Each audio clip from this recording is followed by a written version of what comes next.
Set of questions check कर लो, यही आता है हर बार। शिखा, हाँ मेरी फाइल कहाँ रख दी है? मुझे ऑफिस के लिए लेट हो रहा है। अरे वही ड्रॉअर में रखी है, कल तुम बेड पर रखकर ही सो गए थे। ओह, तो क्या कह रही थी मैं, ये कर लोगे तो स्कोर कर जाओगे, ठीक है?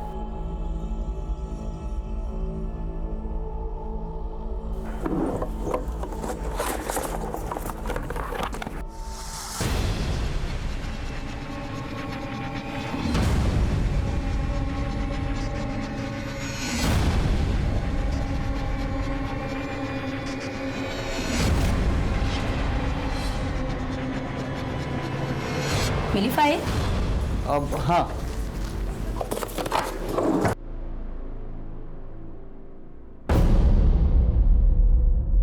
निधि बेटा तुम रेडी हो गए?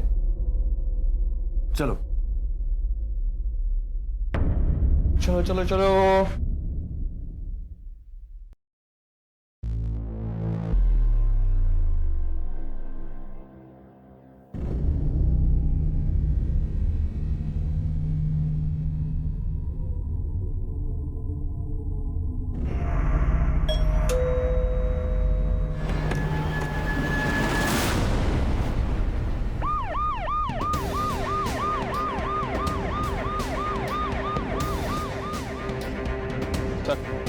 सर घर के ड्रेनेज से खून बहता देख पड़ोसी रमेश को शक हुआ। वो घर के अंदर आया तो दरवाजा खुला हुआ था। सर घर में कहीं भी फोर्स्ड एंट्री के निशान नहीं मिले और ना ही आसपास किसी ने किसी को आते जाते हुए देखा है। विक्टिम शिखा का मर्डर यही हॉल में किया गया। शिखा की 10 साल की बेटी निधि, प्रोबेबली उसने अपनी माँ का मर्डर होते हुए देख लिया था, इसलिए वो बाथरूम में जाकर छुप गई होगी।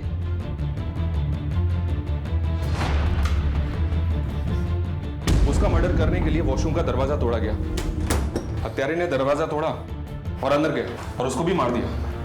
लेकिन सर इंटरेस्टिंग बात यह है कि मरने से पहले लड़की ने अपने खून से दीवार पर यह नाम लिखा, बिट्टू। इसका मतलब है इस बिट्टू का कोई ना कोई कनेक्शन तो है इन मर्डर से। या तो ये बिट्टू किलर है जिसके बारे में निधि हमें बताना चाहती थी, या फिर बिट्टू इन मर्डर्स के बारे में कुछ ना कुछ तो जानता है। घर से कुछ चोरी हुआ? जी हाँ सर, कबर्ड में कुछ गहने और पैसे थे जो चोरी किए गए और शिखा का मोबाइल भी गायब है।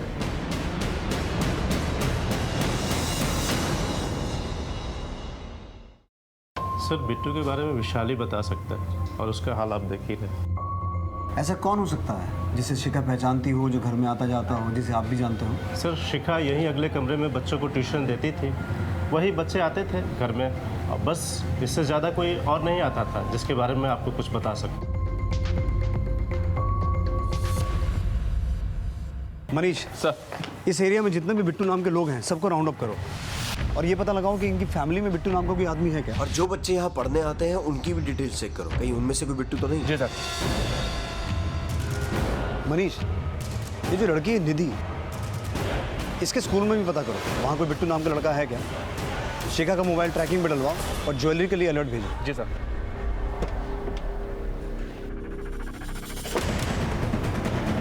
बिट्टू तेरा नाम है? नहीं सर, बिट्टू और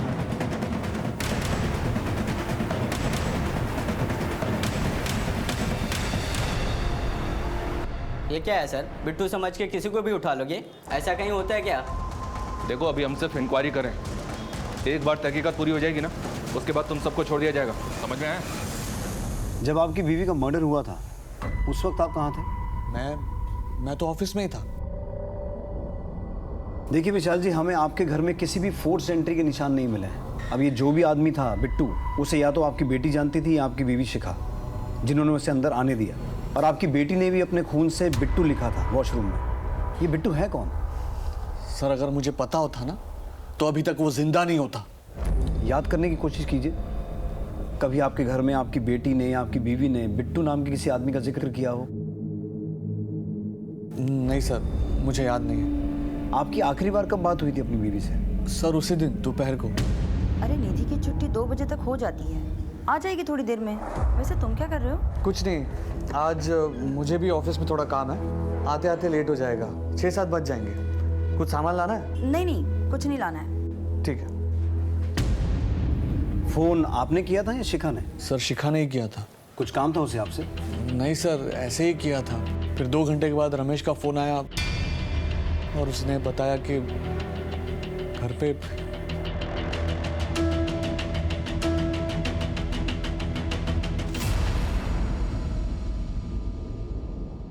ठीक है संतोष, मैं कुछ देर में तुमसे बात करता हूँ। अरे गायत्री, अरे तुमने संतोष को फोन किया था कोई मकान वगैरह किराए पे लेने के लिए? हाँ किया था ना। क्यों? अरे क्यों क्या, अभिनव की होने वाली बहू अब इस मकान में नहीं आएगी। हम किसी किराए के दूसरे मकान में जाके रहेंगे। इसीलिए मैंने संतोष को कहा था कि हमारे लिए कोई बड़ा सा अच्छा सा मकान ढूंढे। अरे पागल हो गई हो क्या? अपना खुद का इतना अच्छा मकान छोड़कर हम लोग किराए के मकान में रहेंगे? देखिए, पंडित जी ने कहा है कि अभिनव की होने वाली बहू के लिए ये मकान का वास्तु अशुभ है। अरे कौन से पंडित ने कहा है? आप कुछ भी कहिए, पर इस घर में अब हमारी होने वाली बहू नहीं आएगी, मतलब नहीं आएगी, समझे?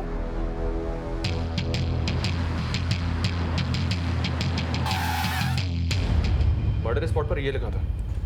ये विशाल का बिट्टू नाम का कोई बिजनेस राइवल है क्या, जो उसकी फैमिली का मर्डर कर सकता है? नहीं सर, बिट्टू तो कोई नहीं है। कोई और राइवल, कोई दुश्मनी या लड़ाई कुछ भी? हाँ सर, विशाल का झगड़ा चल रहा था जमुना दास से, प्रॉपर्टी के एक ब्रोकरी को लेकर। ये लो आप यहाँ पर साइन करो। ए, क्या करवा रहा तू ये? एक बार का समझ में नहीं आता तेरे? नाले वाली जमीन की डील हो चुकी है, फिर क्यों बीच में पड़ रहा है? जाना, पहले कस्टमर लेके आ, फिर बात करना, ठीक है? आप साइन कीजिए प्लीज। ना ये डील नहीं हो सकती। दास तुम क्या कर रहे हो? तुम क्या ना? अरे छोड़ो, नहीं होगा भाई, ये डील नहीं हो सकती तो नहीं हो सकती। उस झगड़े के कुछ दिनों बाद विशाल पर कुछ लड़कों ने अटैक किया था। अरे ऐसे कोई गाड़ी चलाता है क्या? बहुत शौक है दूसरे के काम में टांग अड़ाने का। अब देख तेरे साथ क्या हाल करते हैं। मारो सारे को।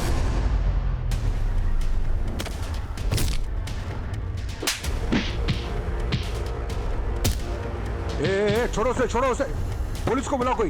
ए,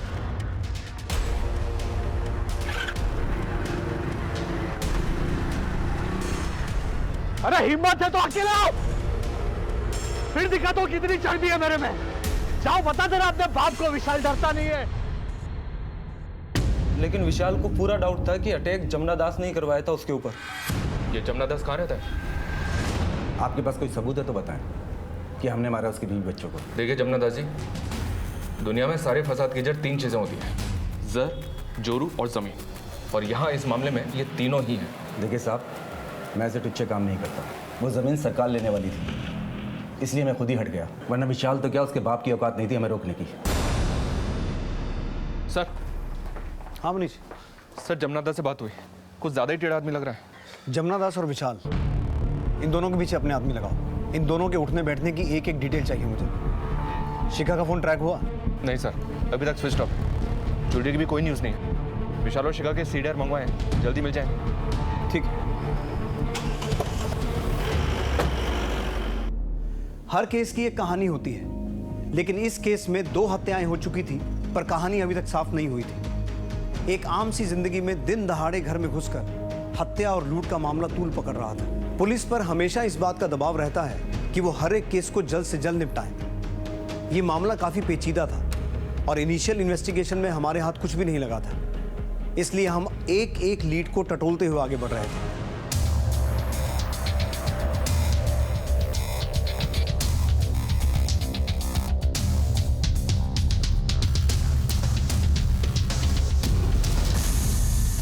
बेटा, ये बिट्टू नाम का कोई दोस्त है क्या आप लोगों का? नहीं सर। पर निधि के साथ तो आप लोगों की अच्छी दोस्ती थी। हाँ सर, पर कुछ दिन पहले निधि हम लोगों से बात करना बंद कर दी। सिर्फ रोहन से ही बात करती थी। कौन रोहन? निधि का बेस्ट फ्रेंड। मगर कुछ दिन पहले उन दोनों की जम के लड़ाई हुई थी। प्रिंसिपल टीचर ने उनके पेरेंट्स को बुलाया था स्कूल में और कंप्लेंट भी की। ठीक है बेटा, तुम जाओ। रोहन बेटा, उस दिन जो भी हुआ था हमें सब बताओ। हम प्रॉमिस करते हैं किसी को कुछ नहीं बताएंगे। निधि तुम्हारी बेस्ट फ्रेंड थी ना, उसके साथ ना कुछ लोगों ने बहुत बुरा किया है। अब उन लोगों को पकड़ने में तुम्हें हमारी मदद करनी होगी। करोगे ना?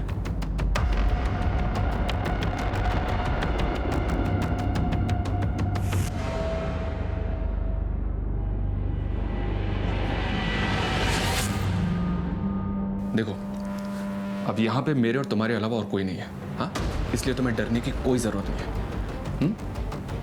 बताओ उस दिन क्या हुआ था? सर वो मेरी दोस्त नहीं थी तो फिर?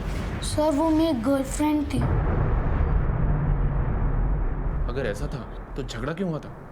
सर उसने मुझे काट लिया, मैं डर गया था इसलिए मैं चुप रहा। सर लेकिन आप पापा को कुछ मत बताइएगा सर प्लीज। डोंट वरी, वो स्कूल में ऐसी हरकत करती थी और आपको पता ही नहीं? देखिए सर, बच्चे स्कूल में 5-6 घंटा ही रहते हैं और घर पर सारा दिन। और रही बात हमें नहीं पता होने की, तो निधि का बिहेवियर कुछ 3 महीने से बहुत बदल सा गया था। ना तो वो अपने टीचर से बात करती थी ना अपने दोस्तों से, तो हमें कैसे पता चलता कि उसके मन में क्या चल रहा है। फिर भी आप हमारे हिंदी टीचर उदित जी से बात कर सकते हैं, वही उसके क्लास टीचर हैं और उसे एक्स्ट्रा ट्यूशन भी देते हैं। सर उसके बिहेवियर में चेंज तो आया था, बट वो ऐसा करेगी मुझे भी आइडिया नहीं था। मरने से पहले निधि ने ये लिखा था। हमें डाउट है कि इन मर्डर्स में बिट्टू का हाथ हो सकता है, और ये भी पॉसिबल है कि ये बिट्टू ही निधि को हैरेस कर रहा था और निधि ने ये सब उसी से सीखा। सर मैं किसी बिट्टू को तो नहीं जानता, पर मुझे पूरा यकीन है कि ये निधि ने नहीं लिखा है। निधि ने नहीं लिखा मतलब? निधि सारे सब्जेक्ट्स में बहुत अच्छी थी, बस उसको हिंदी में प्रॉब्लम थी। बड़ी ई और छोटी ई की मात्रा तक में कंफ्यूज रहती थी, और ये बिट्टू लिखना इतना कठिन है, इतनी मात्राएं हैं इसमें, निधि हिंदी में तो लिख ही नहीं सकती। अगर उसे लिखना भी होता तो वो इंग्लिश में लिखती। Are you sure? बिल्कुल सर, आप चाहे तो उसकी हिंदी की नोटबुक देखिए, आपको खुद अंदाज़ा लग जाएगा कि उसकी हिंदी कैसी थी।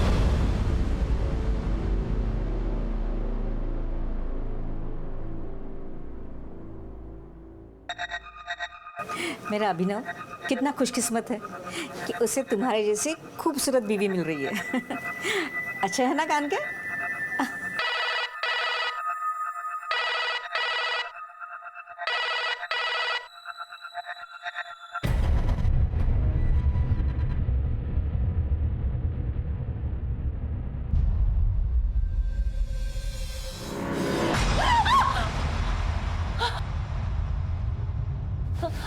आप इस वक्त यहाँ क्या कर रहे हैं? क्या हुआ बहू? अरे कुछ नहीं माँ, मैं पीछे से आ गया था तो घबरा गई इसलिए चीख पड़ी, और क्या।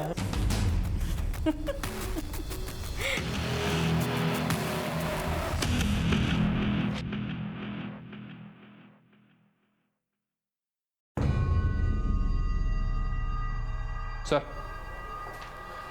निधि के बैग से ये डायरी मिली है, ये देखिए इसमें क्या क्या लिखा है। 2 लोग एक साथ रहते हैं, प्यार करते हैं, अगर सब ऐसे ही रहें तो कितना अच्छा हो लाइफ में, बट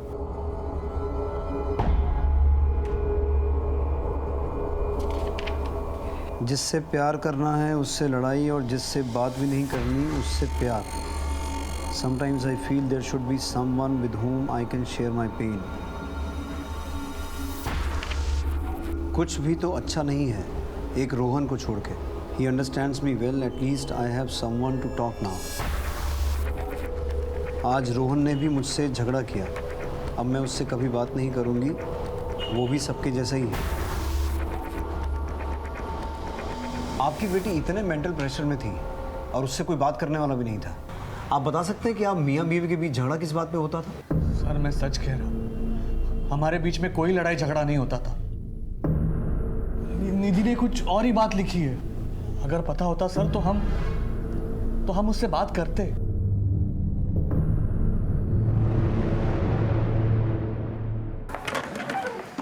निधि की हिंदी की नोटबुक से ये तो साबित हो गया कि बिट्टू पुलिस की इन्वेस्टिगेशन को दूसरी दिशा में मोड़ने के लिए लिखा गया था, लेकिन क्या हुआ सर, क्या सोच रहे हैं? समझने की कोशिश कर रहा हूं कि मैं सही हूं या गलत। मतलब मनीष, उस घर में सब कुछ 2 बजे के आसपास ही हुआ। निधि स्कूल से घर आई, मर्डरर घर आया, मर्डर और लूट करके वहां से चला गया। शिखा ने विशाल को फोन भी लगभग 2 बजे के आसपास ही किया, वो भी बिना किसी कारण के। कहीं ऐसा तो नहीं कि शिखा जानती थी कि बिट्टू घर आने वाला है और वो ये नहीं चाहती थी कि विशाल और बिट्टू आपस में मिलें, इसलिए उसने विशाल को फोन किया कि वो घर कब आने वाला है। और ये विशाल भी अपने परिवार के बारे में बहुत कुछ छुपा रहा है। मुझे लगता है विशाल और शिखा के रिलेशन में कुछ तो एबनॉर्मल है, जिसके बारे में निधि जानती थी और निधि उस बात को लेकर परेशान भी थी। सोचने वाली बात यह भी है सर कि अभी तक की इन्वेस्टिगेशन में हमने जितने भी लोगों से बात की है, किसी ने भी इस बिट्टू नाम के आदमी को नहीं पहचाना। सर कहीं ऐसा तो नहीं कि कातिल ने खुद ये बिट्टू नाम लिख दिया पुलिस को गुमराह करने के लिए, ताकि हम उसे ढूंढते रहें और वो खुद सेफ हो जाए? हो सकता है मनीष, और हो ये भी सकता है कि कातिल ने हमें चुनौती दी हो उसे पकड़ने की, या फिर ये बिट्टू नाम का आदमी सच में एग्जिस्ट करता है जिसका नाम कातिल ने जानबूझ के वहां लिखा ताकि वो फंस जाए। मनीष, इस परिवार के बारे में और गहराई में पता करो, शायद बिट्टू नाम के किसी आदमी का कुछ सुराग मिले। सर वैसे तो घर में छोटे मोटे झगड़े होते रहते थे, पर कोई 1 महीना पहले विशाल का शिखा से बहुत झगड़ा हुआ था किसी आदमी को लेकर। चल निकल निकल। छोड़िए ना, जाने दीजिए ना। चल निकल।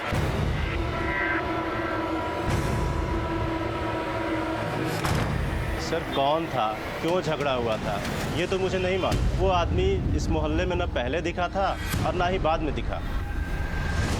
झगड़ा हुआ तो तुम्हारा किसी के साथ, तुमने बताया नहीं? सर मैंने और शिखा ने अपने घर वालों की मर्जी के खिलाफ भागकर शादी की थी। 12 साल के बाद कुछ 4 महीने पहले हम शिखा के कहने पर उनके घर भी गए थे, ये सोचकर कि हम एक नई शुरुआत करेंगे। लेकिन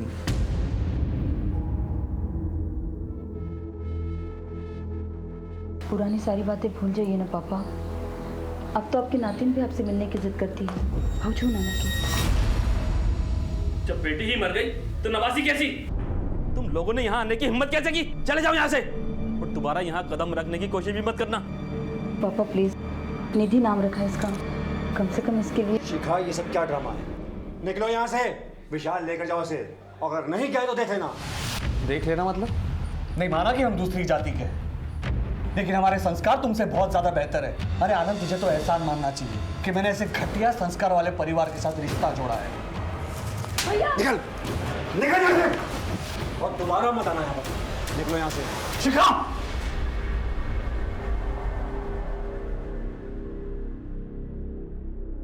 महीने पहले आनंद घर पे आया। शिखा जरा देखो कौन है।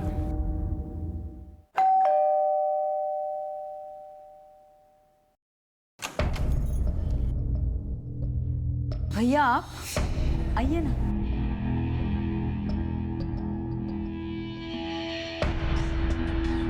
यहाँ क्या कर रहे हो तुम?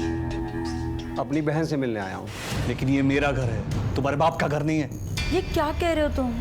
भैया सारी पुरानी बातें भुलाकर आए हैं। शिखा, तुम्हारे लिए वो बातें होंगी, लेकिन मेरे लिए वो मेरे माता पिता का, मेरी जाति का अपमान था, और वो मैं कभी नहीं भूल सकता। इससे पहले कि मैं कुछ कर बैठूं, निकलो यहाँ से, चल। तेवर अभी तक बदले नहीं है, वहीं के वहीं हैं गिरे हुए। देखो, मैं अपनी बहन से मिलने भी आऊँगा और उसे साथ घर भी लेके जाऊँगा। देखते हैं तू क्या कर लेगा। और तुझे क्या लगता है, तू शिखा से मुझे दूर कर देगा? चलो निकलो यहाँ से, चल निकल निकल। छोड़िए ना, जाने दीजिए ना। चल।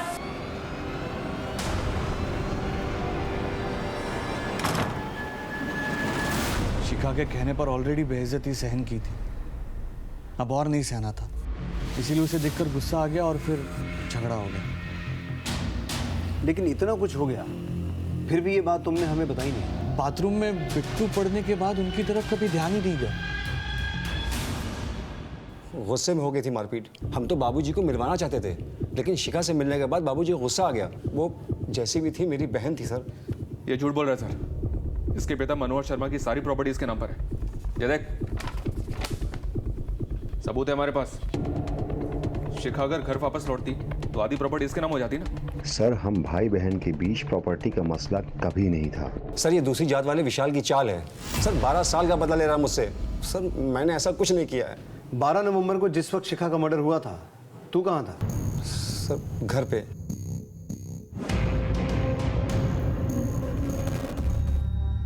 सर निधि और शिखा की पोस्टमार्टम रिपोर्ट आ गई है। निधि की रिपोर्ट में तो कुछ नहीं मिला, मतलब वो मर्डर से 1-2 घंटे पहले ही फिजिकल हुई थी। फिजिकल? लेकिन किसके साथ? उसका पति विशाल तो उस वक्त ऑफिस में था। सर शायद आपका अंदाजा बिल्कुल सही था। शिखा का जिसके साथ अफेयर होगा वो शिखा से मिलने आया होगा, सेक्स किया, उसके बाद मर्डर किया, और फिर पुलिस को धोखा देने के लिए वॉशरूम की दीवार पर उसने ये नाम लिख दिया, बिट्टू। या फिर सर ये भी हो सकता है कि ये कोई रेप केस हो। शिखा की लाइफ को और अच्छे से टटोलना होगा। सीडीआर आने में कितना वक्त लगेगा? शाम तक आ जाएंगे सर।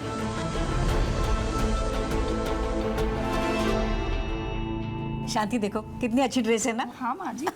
और ये देख, मैंने अपने होने वाली बहू के लिए क्या लिया है। ये झुमकी कितनी सुंदर है माँ जी। है ना, पहली बार जब अपने घर पे आएंगी ना वो, तब मैं उसे पिलाऊंगी। कितना प्यारा है ना। जी बाबूजी। जरा पानी लेके आना पीने। जी बहुत प्यारे हैं। गायत्री, दिमाग खराब हो गया तुम्हारा? अरे शादी का घर है, घर में पैसे हैं, गहने हैं, और तुम ये दुकान से जाकर बैठी हो नौकरों के सामने। आप है ना, रेखा का टेंशन लेते, आपसे तो बात करना ही बेकार है।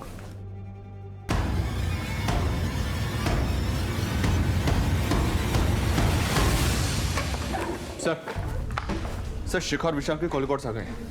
मर्डर वाले दिन शिखा ने विशाल को कॉल किया था 2 बजे के आसपास, जब वो ऑफिस में था।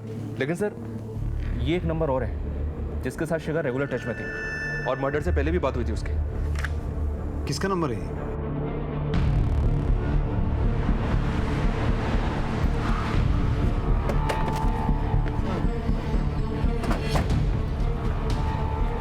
अश्विन,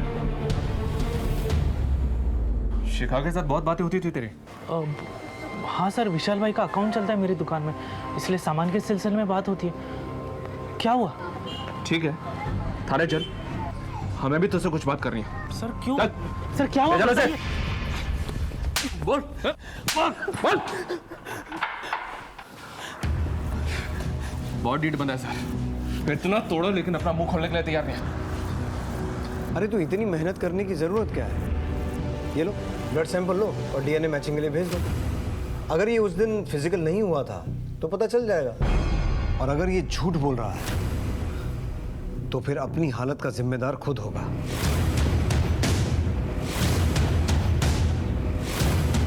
अगर डीएनए मैच हो गया तो उसके बाद क्या होगा तुझे मालूम है? बता, शिखा से इतने रेगुलर कांटेक्ट में क्यों था, और वो तुझे 12 से 1 के बीच में कॉल क्यों करती थी? बोल दे, अभी भी वक्त है। ले लो भाई, इसका सैंपल ले लो। अब इससे इसकी रिपोर्ट आने के बाद ही बात करेंगे। ठीक है सर। रुकिए सर, रुकिए, मैं बताता हूँ, मैं सब कुछ बताता हूँ। शिखा अपने शादी से खुश नहीं थी। मेरे दुकान से सामान लाते ले जाते 4 महीने पहले हम दोनों एक दूसरे के करीब आ गए, मगर सर हम लोगों का रिश्ता सिर्फ फिजिकल था। उसका अपना परिवार था और मेरा अपना परिवार। हम लोगों को अपनी सीमाएं पता थी सर, इसलिए हम तभी मिलते थे जब उसके घर में कोई नहीं होता था। लेकिन 2 महीने पहले एक दिन।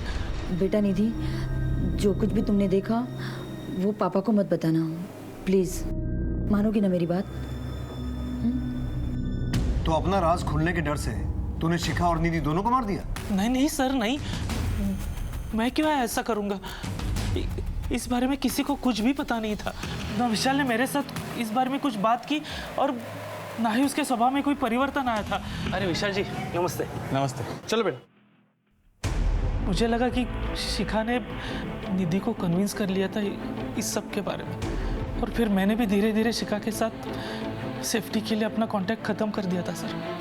कांटेक्ट खत्म कर लिया था? तो रेगुलर कांटेक्ट में क्यों था? सर 1 महीना बीतने के बाद मेरा दिल बहकने लगा था। मैं शिखा के पास वापस जाना चाहता था, लेकिन शिखा बदल गई थी सर। वो ये रिश्ता खत्म करना चाहती थी, वो मुझसे नहीं मिलना चाहती थी सर। अगर उसने मना कर दिया था तो फिर तू उसके साथ फिजिकल कैसे हुआ? सर मैंने उस दिन उसे फोन किया था, और इसी बात के लिए हम दोनों का झगड़ा भी हुआ था सर। देखो, मैंने तुम्हें कितनी बार कहा है कि हमारे बीच जो कुछ भी हुआ वो मेरी गलती थी। तुमसे रिश्ता रख के मैंने विशाल को बहुत धोखा दिया है। अब बस, मैं विशाल से बहुत प्यार करती हूँ और उसे धोखा नहीं देना चाहती हूँ। अच्छा, अब तुम्हारे विशाल को सब कुछ सच बता देता हूँ कि तुमने मेरे साथ क्या क्या गुल खिलाया है, फिर देखते हैं कि तुम्हारा विशाल तुमसे कितना प्यार करता है। अश्विन, ये क्या बोल रहे हो अश्विन? तुम ऐसा कुछ नहीं करोगे। तुम जो कहोगे मैं वो करूँगी। हाँ सर, ये सच है कि मैंने शिखा पर उस दिन जबरदस्ती की थी, लेकिन सर मैंने उसका मर्डर नहीं किया। मैंने उसका मर्डर नहीं किया सर। रेप का चार्ज लगाओ इसमें और जेल में डालो। अकल ठिकाने आएगी तो मर्डर भी एक्सेप्ट करेगा।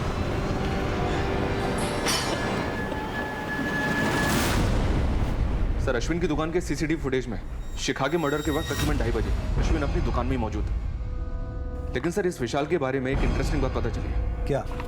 ये देखिए सर, तकरीबन 3 महीने पहले पूरी फैमिली का 50 लाख रुपए का जॉइंट बीमा निकलवाया गया और अब शिखा और निधि की मौत के बाद ये विशाल ही इस पॉलिसी का सोल बेनिफिशियरी है। मतलब विशाल के लिए फायदे का सौदा रहा ये डबल मर्डर। मनीष, कहीं ऐसा तो नहीं है कि विशाल को शिखा और अश्विन के अफेयर के बारे में पता चल चुका था, इसलिए पहले उसने इंश्योरेंस करवाया और फिर शिखा और निधि को मारकर अब पैसा निकालना चाहता हो? मनीष, एक काम करो, विशाल के माँ बाप के घर जाओ और पता करो कि आखिर माजरा क्या है। शिखा के घर वाले तो नाराज थे इसलिए वो सामने नहीं आए, लेकिन इसके घर से अभी तक कोई क्यों नहीं आया? जी सर।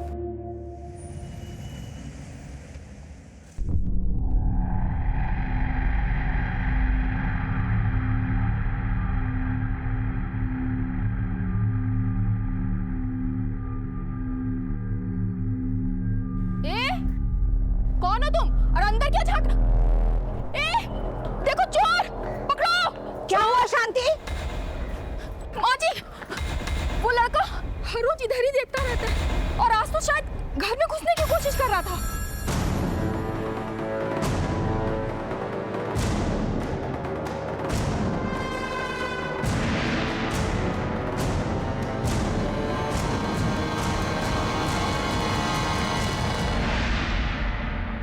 जी अनीता जी, बताइए क्या संबंध है आपके विशाल से? है नहीं, थे। शादी होने वाली थी हमारी विशाल के साथ, लेकिन ऐन मौके पे वो मेरी दोस्त शिखा के साथ भाग गया। डोली नहीं उठी हमारी मंडप से और इतनी बेइज्जती हुई कि आज तक शादी नहीं हुई हमारी। मेरी अपनी दोस्त ने मेरी जिंदगी खराब कर दी। विशाल ने आपको इतना बड़ा धोखा दिया, लेकिन आप फिर भी उससे बातें करती थी फोन पे, वो भी रेगुलर। ये आप ही का नंबर है ना? सर मेरी वजह से अनीता की शादी नहीं हो रही थी। एक दिन वो मुझे रास्ते में मिल गई थी।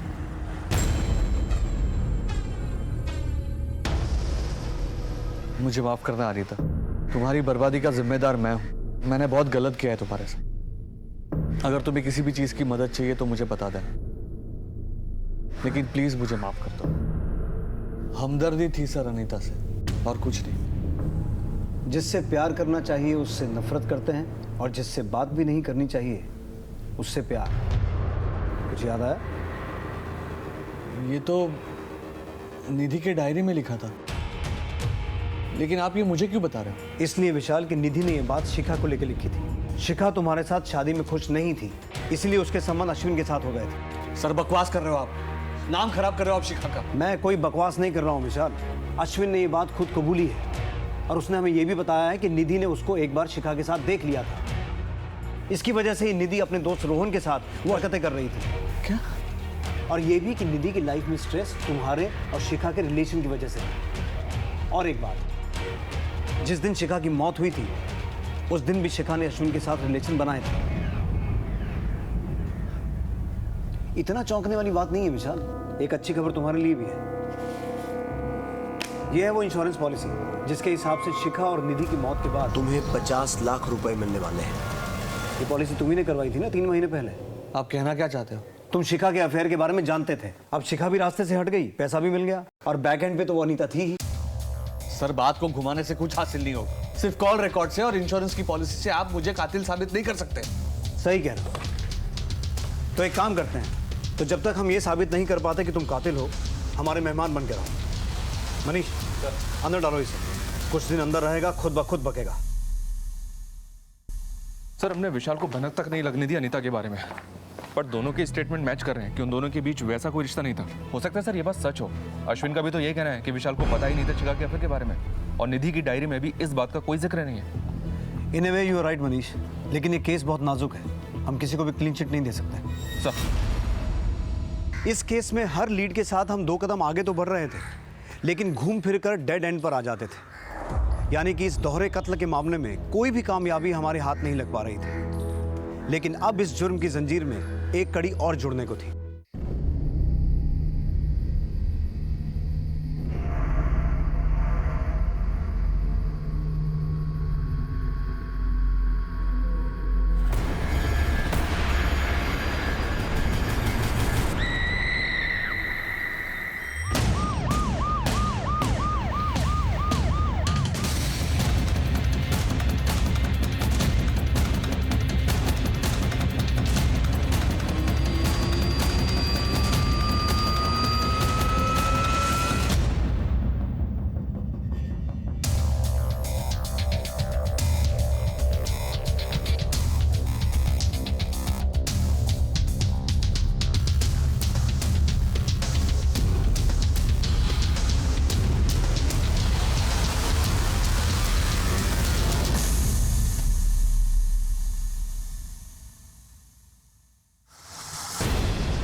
सर ये बेड के नीचे पड़ा मिला है, फिलहाल बंद है सर।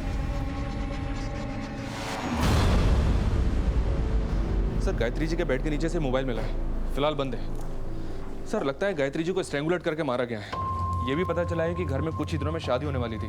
घर से नकदी गहने सब गायब है। घर में कहीं भी फोर्स एंट्री का निशान नहीं है, लेकिन ये सारा मामला लूटपाट का ही लग रहा है। इसका मतलब है किसी को घर की पूरी जानकारी थी, या तो दरवाजा अंदर से खोला गया या फिर किसी मास्टर की का इस्तेमाल हुआ। जी सर, घर के अंदर लूटपाट भी हुई है। हत्यारे ने मर्डर किया और सारा माल लूट के निकल गए। ठीक है मनीष, बॉडी को पोस्टमार्टम के लिए भिजवाओ और सभी पुलिस स्टेशन में हत्या और चोरी हुए गहनों की अपडेट भेजो। और ये पता करवाओ कि उस एरिया में कोई गैंग वैंग तो एक्टिव नहीं है। सर मम्मी पापा दिल्ली जा रहे थे मेरी शादी के कार्ड बांटने के लिए, पर अचानक से मम्मी की तबीयत खराब हो गई और उन्हें घर वापस लौट कर आना पड़ा। फिर मैं पापा के साथ दिल्ली गया। हम लोग वहीं थे जब हमें ये खबर मिली। आपको किसी पे शक है? घर में आने जाने वाला कोई आदमी या फिर पिछले कुछ दिनों में कुछ अजीब हुआ हो? हाँ सर, हमारी कामवाली ने कुछ दिनों पहले एक आदमी को घर के बाहर देखा था। ये फोन हमें आपके घर के बेड के नीचे से मिला है। नहीं सर, हम दोनों में से तो किसी का नहीं है, और गायत्री तो फोन रखती ही नहीं थी। मनीष, इसे साइबर टेक्नीशियन के पास भिजवाओ, ऑन करवाओ। हो सकता है मर्डर से छूट गया हो। और इनकी बाई ने जिस आदमी को घर के बाहर देखा था उसका स्केच बनवाओ। सर इस केस के सिरे टटोलते हुए हम दूसरे केस में उलझ गए। इंसानी फितरत की कई कहानियां सामने आ रही थी। कोई भी जुर्म बिना दस्तक के नहीं होता। यहां भी जुर्म ने दस्तक दी थी। अभिनव के घर की मेड शांति ने घर के आसपास किसी अनजान आदमी को देखा था और वहां विशाल के घर में इतना कुछ हो रहा था, लेकिन उसने कोई भी दस्तक नहीं सुनी। हमें इस बात पर यकीन नहीं हो रहा था, लेकिन अब इस केस पर रोशनी पड़ने को थी। ये शिखा का मोबाइल फोन है जो अभिनव की मां के घर से मिला है। शॉकिंग बात यह है सर कि इसमें अभिनव और शिखा के इंटीमेट वीडियोस और फोटोज हैं, देखिए। और सर उससे भी बड़ी शॉकिंग बात यह है कि अभिनव का घर का नाम बिट्टू है। क्यों बिट्टू? जी सर, मैं सब कुछ बताता हूँ आपको। मैं एक दोस्त की शादी में गया था। वहाँ मेरी मुलाकात शिखा से हुई। धीरे धीरे हम दोनों दोस्त बन गए। फ़ोन पर बातें करने लगे। बातें मुलाकातों में बदल गई और हमें रिश्ता कायम हो गया। फिर अचानक एक दिन शिखा ने ये रिश्ता ख़त्म कर दिया। भूल जाओ कि हम कभी मिले भी थे। उसने रिश्ता खत्म किया और तूने उसे? नहीं सर, मैंने ऐसा कुछ नहीं किया। जो मोबाइल फोन शिखा का मर्डर करके चुराया गया था वो तेरे घर पे कैसे पहुंचा? उन फोटोज के लिए ना, ताकि तेरा और शिखा का रिश्ता हमेशा के लिए राजी बना रहे। सर अगर मैंने ये मर्डर्स किए होते तो वो मैं मोबाइल आप लोगों के हाथ नहीं लगने देता, और अपने घर पे क्यों रखता वो फ़ोन। और सबसे बड़ी बात सर, मैं शिखा के घर पर अपना नाम क्यों लिख कर आता? सर इसमें कोई ना कोई साजिश है मुझे फंसाने की। मैं सच कह रहा हूँ। इस अभिनव के दुश्मनों को खंगालो, उससे जुड़े एक एक आदमी की पूरी हिस्ट्री खोद के निकालो। पता लगाओ कौन है जो उसे फंसाना चाहता है, और उस आदमी को ट्रैक करो जिसे शांति ने उस दिन घर के बाहर देखा था। इन सब में तो एक ही आदमी का फायदा दिख रहा है सर हटाइए इसे, प्लीज प्लीज हटाइए इसे। सर थक गया हूं मैं। हम सब साथ रहते हुए भी मैं कितना दूर था शिखा से, अपनी बच्ची से। उनकी जिंदगी में इतना कुछ चल रहा था और मुझे उस चीज का अंदाजा तक नहीं था। शिखा मुझसे दूर होती चली गई। वो मुझसे कहती थी कि तुम मुझे वक्त नहीं देते। हमारे रिश्ते की उथल पुथल मेरी बेटी निधि का बचपन खा गई। सर मैं शिखा और निधि दोनों का दोषी हूँ। आपको मुझे जो सजा देनी है दे दीजिए। सर मैं हार गया।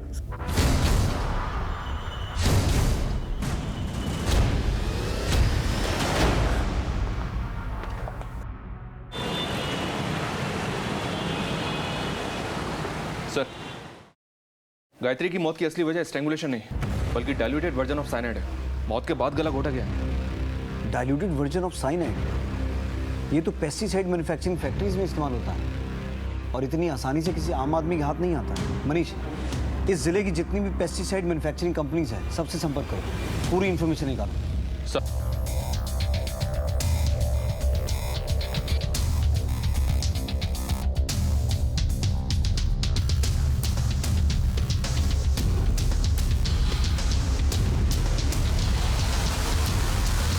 सर अभिनव की डिटेल्स चेक करते हुए दो बड़ी इंफॉर्मेशन हाथ लगी हैं। उठा के लाओ उन दोनों को। हैरान हो ना ये सोचकर कि हम तुम तक कैसे पहुंच गए? सर मीरा मेरी दोस्त है और पिछले 3 सालों से साहिल से अफेयर था उसका, लेकिन पता नहीं अभिनव से शादी करने के लिए वो क्यों रेडी हो गई। ये साहिल कौन है? उसका एड्रेस है आपके पास? सर एड्रेस तो नहीं मालूम, लेकिन हम लोग एक बार लॉन्ग ड्राइव पे घूमने गए थे तो उसकी फोटो है मेरे पास। जब रिलेशन था तब था, अब हम दोनों का ब्रेकअप हो गया है। ब्रेकअप हो गया था तो तुम दोनों की आपस में इतनी बातचीत क्यों हो रही थी? दिन में कम से कम 7-8 बार तो बात होती थी। और आप मिस्टर साहिल सेल्समैन है ना, क्या बेचते हैं? सर ये मीरा का बॉयफ्रेंड साहिल शहर के आउटर की एक पेस्टिसाइड कंपनी में काम करता है। तो सर साहिल के लिए डाइल्यूटेड साइनाइड की हेराफेरी करना कोई बहुत मुश्किल काम नहीं होगा। वैसे अभिनव की काम वाली ने क्या खूब पहचाना है साहिल को। सर मैं और साहिल एक दूसरे से प्यार करते हैं और मेरे पिताजी मेरी शादी कहीं और करवा रहे थे। तो मैं उन्हें मना नहीं कर सकती और घर से भाग भी नहीं सकती। मेरी 2 छोटी छोटी बहनें हैं, मैं उनकी जिंदगी नहीं बर्बाद कर सकती। तो इसमें शिखा और निधि कहाँ से आ गए? शिखा मेरी बचपन की दोस्त थी और अश्विन से उसका अफेयर था, ये बात शिखा ने ही मुझे बताई थी। इसीलिए मैंने उसे अपनी दोस्ती की दुहाई देकर अपने प्लान में शामिल कर लिया। शिखा, पापा ने मेरी शादी अभिनव से तय कर दी है। वो लड़का बिल्कुल अच्छा नहीं है। तू बता मैं तेरे लिए क्या कर सकती हूँ? देख, अश्विन के साथ तो तू सोती ही है ना, अभिनव के साथ भी सो जा और उसके साथ वैसी वाली फोटोग्राफ निकाल ले ताकि मैं पापा को फोटो दिखा के शादी तोड़वा सकूं। शिखा ने अभिनव को फंसा लिया था और फोटोग्राफ भी ले ली थी। उसने मुझे फ़ोन किया कि मैं वो फ़ोटो लेने आ जाऊं। मैं और साहिल उसके घर गए, लेकिन उसके घर जाने के बाद उसका प्लान तो कुछ और ही था। तू समझने की कोशिश कर यार, इन फोटो से उसके परिवार की बदनामी होगी। देख, शादी तोड़ने का कोई दूसरा तरीका भी हो सकता है। ज्यादा लेक्चर देने की जरूरत नहीं है, खुद तो दर्जे के मुंह मारती है और मुझे सीख दे रही है। ये फोन तो मैं लेकर रहूंगी। फोन छोड़ मोबाइल छोड़, मैं कहती छोड़। निधि ने हमें शिखा को मारते हुए देख लिया था, इसलिए हमें निधि को भी मारना पड़ा। तभी मेरे दिमाग में एक प्लान आया अभिनव को फंसाने का। तो अभिनव के घर का नाम था, ये पुलिस के लिए भी ऑब्वियस नहीं था। बस ये एक गलती हो गई हमसे, इसीलिए शायद पुलिस अभिनव तक नहीं पहुंच पाई।